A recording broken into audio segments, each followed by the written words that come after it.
Hello friends, मैं Richa. Diwali series episode 3 में आपका स्वागत है। और आज मैं आपके साथ एक स्पेशल मिठाई की रेसिपी को शेयर कर रही हूं। और अक्सर करके लोगों का कहना होता है कि हमको चाशनी बनानी पड़ती है मिठाई बनाने के लिए, और जब चाशनी खराब हो जाती है, मिठाई भी बन करके खराब हो जाती है, तब वो उदास हो जाते हैं और मिठाई बनाना छोड़ देते हैं। तो इसीलिए मैं बहुत ही इजी रेसिपी को लेकर आई हूँ। ना खोवा की जरूरत पड़ेगी, ना ही आपको चाशनी बनानी पड़ेगी, और ना ही आपको कोई कंडेंस्ड मिल्क लेना पड़ेगा। तो चलिए स्टार्ट करते हैं। इसके लिए मैं यहाँ पर मखाना ले रही हूँ, जो कि मैं ले रही हूँ 2 कप मखाना।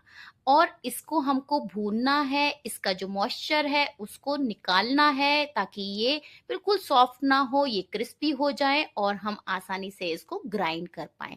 तो देखिएगा, यहाँ पर जो मखाना है वो बिल्कुल क्रिस्पी हो चुका है, मैं आपको दिखा भी रही हूँ। तो अब मैं इसको निकाल करके ठंडा होने के लिए एक प्लेट में निकाल लूंगी। अब इसी पैन में मैं यहाँ पर कुछ ड्राई फ्रूट्स ले रही हूँ, जिसमें मैं थोड़े से बादाम ले रही हूँ। ये बादाम 1/4 कप के करीब होगा। और इसके बाद मैं यहाँ पर ले रही हूँ 1/4 कप के करीब ही काजू। दोनों चीजों को हम रोस्ट कर लेंगे। बादाम थोड़ा सा टाइम लेता है रोस्ट होने में, इसलिए मैंने पहले बादाम को रोस्ट किया। थोड़ी देर बाद मैं यहाँ पर काजू को डालूंगी और उसको भी हल्का सा मॉइस्चर निकालने तक ही रोस्ट कर लूंगी। बहुत ज्यादा रोस्ट हमको नहीं करना है। और रोस्ट होने के बाद मैं इन सारी चीजों को अब ठंडा होने दूंगी। इसके बाद मैंने उसी कढ़ाई में 1 कप मिल्क लिया है, और उसके बाद 1/4 कप और लिया है। तो इसको अब हम गर्म होने देंगे। गर्म होने के बाद मैं यहाँ पर ले रही हूँ मिल्क पाउडर, जो कि मैंने लिया है 3 टेबल स्पून।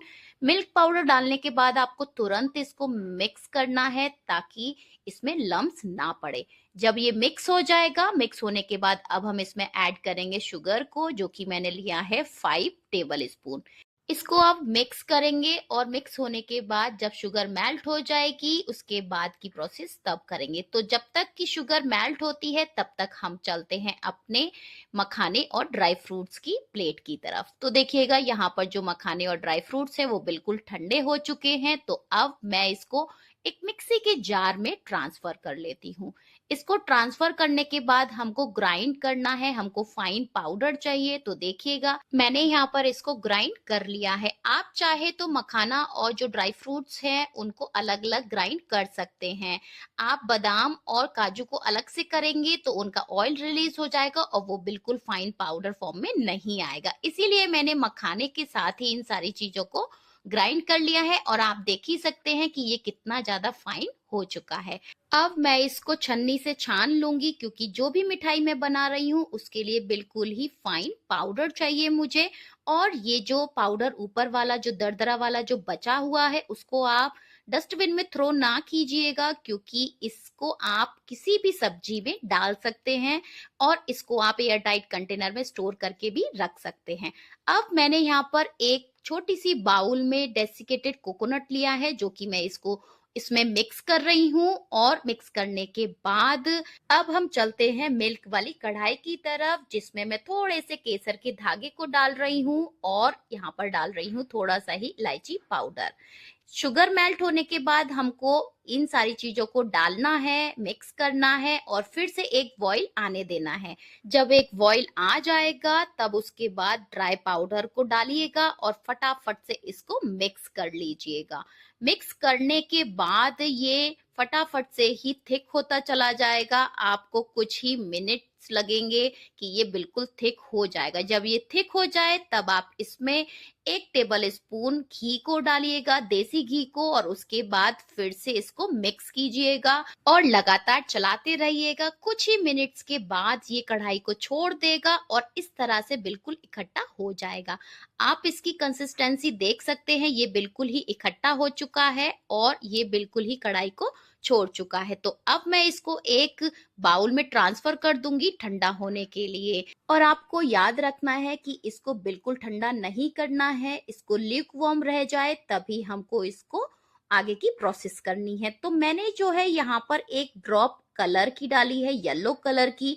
आप चाहे तो इसको डाल सकते हैं, अदरवाइज इसको स्किप भी कर सकते हैं। तो देखिएगा ये मिक्स होने के बाद कितना सुंदर लग रहा है, कितना सुंदर कलर आया है इसमें। तो चलिए अब हम मिठाई बनाएंगे। और ये जो मैंने बाउल में लिया है डेसिकेटेड कोकोनट, पिस्ता का पाउडर और यहाँ पर रोज पेटल्स को डाला है। कुछ ड्राई फ्रूट्स डाल रही हूँ मैं यहाँ पर और कुछ डाल रही हूँ पिस्ता कटे हुए। इन सारी चीजों को मिक्स कर लेंगे और इससे जो हमारी मिठाई होगी उसको गार्निश करेंगे। अब मैं यहाँ पर थोड़ा-सा मिक्सचर लूँगी और मिक्सचर लेने के बाद इस तरह से इसको शेप दूँगी। तो मैं जो है यहाँ पर आज रोल शेप में बना रही हूँ, आप चाहे तो कोई भी शेप में बना सकते हैं।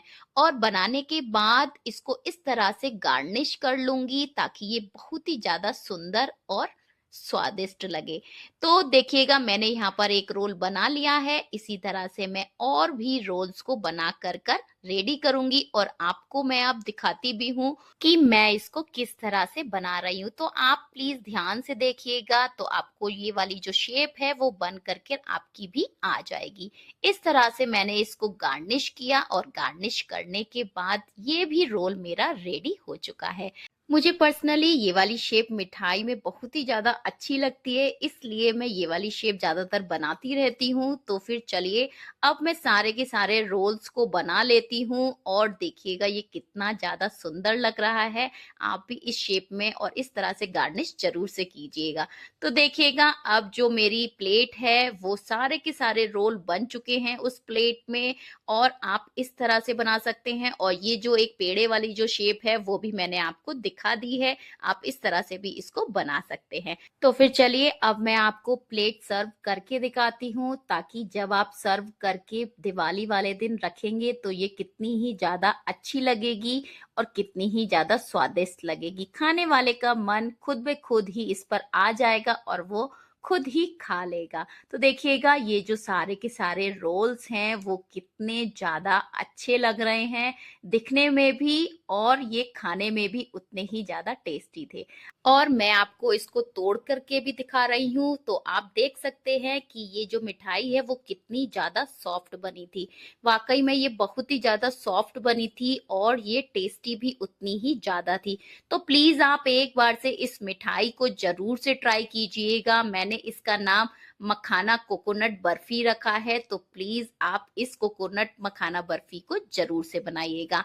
और ये जो मिठाई है वो बहुत ही ज़्यादा हेल्दी मिठाई है। इसको आप फास्ट में भी खा सकते हैं और बच्चों को भी बेझिझक दे सकते हैं कितना भी। तो फिर चलिए आज की रेसिपी आपको मेरी अच्छी लगी हो तो प्लीज़ लाइक, शेयर, कमेंट करके मुझे ज़रूर से बताइएगा। मैं मिलती हूँ आपको नेक्स्ट एपिसोड में। Bye bye.